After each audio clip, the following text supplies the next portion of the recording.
मी नेहा खान। आपण पाहत आहात महाराष्ट्र जनशक्ती न्यूज चॅनल।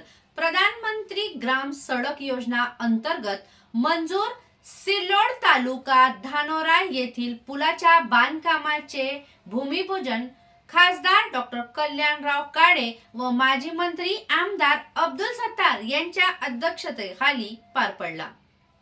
सिल्लोड तालुक्यातील धानोरा येथे पूर्णा व भुरडी नदीत तसेच वांगी येथील गाव नाला तर उपळी व मंडगाव येथील अंजना नदीवर प्रधानमंत्री ग्राम सडक योजना अंतर्गत मंजूर 12,55,81,000 रुपयांचा एकूण 5 पुलांच्या बांधकामाचे भूमिपूजन खासदार डॉक्टर कल्याणराव काळे यांच्या हस्ते तर माजी मंत्री आमदार अब्दुल सत्तार यांच्या अध्यक्षस्थानी पार पडला।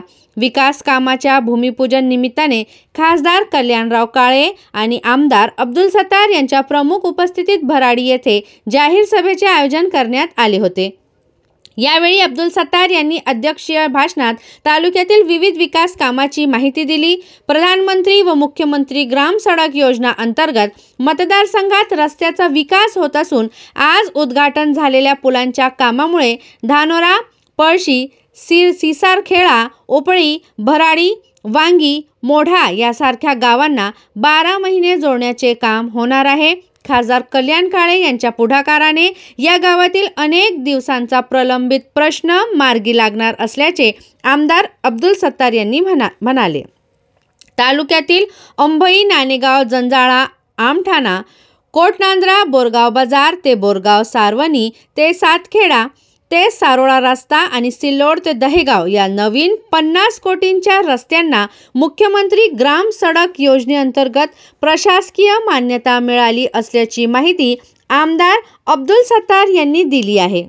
59,20,000 रुपये इतका आपण 10 मीटरचा जे काही ब्रिज आणि रस्ता तयार केला त्यांनी 1,78,97,000 म्हणजे 12 मीटरचा रोड प्लस पूल अशा पद्धतीने त्याला मंजुरी देण्याचं काम आलेलं आहे। भराडी, पिरोडा, निळगाव, उपळी, माणगाव रस्त्यावरील दुसरा पूल जायला रस्ता नव्हता, किंबहुना नदीमध्ये पूल नसल्यामुळे या गावची वाहतूक त्या गावाला जाताना पावसाळ्यामध्ये किंबहुना 2 केटीवेरमध्ये पाणी अडलं तर अशा नाल्यामध्ये वाहतूक दळणवळणाची व्यवस्था बंद पडत होती। खरं तर सत्तार साहेब, तुम्ही मला बोलता बोलता म्हटले की आपल्याला खासदार साहेबांनी कामं मंजूर करून दिली, त्यांचे आभार मानावे, परंतु याच्या सूचना हे काम केलं पाहिजे हे सुद्धा आपल्या भागातला जागरूक लोकप्रतिनिधी म्हणून आपण ही भूमिका घेतली आणि म्हणून खरं तर या गावाचे कामं मंजूर झाले। मी उलट सत्तार साहेबांना धन्यवाद देईल की आपल्या भागातल्या मंडळीचे काम करण्यासाठी माणसाचे डोळे कायम उघडे असावे लागतात, म्हणून सत्तार लोकांच्या माध्यमातून काम करण्याची त्यांची जी खाती आहे, त्यांचे जे प्रस्ताव त्यांनी दिले त्या प्रस्तावाला आज या उद्घाटनासाठी सन्माननीय खासदार महोदयांच्या 1,29,88,000 रुपये त्यासाठी त्यांनी मंजूर करून दिले, त्याबद्दल मी त्यांचा मनापासून आभार मानतोय। धानोरा, पळशी, सिसारखेडा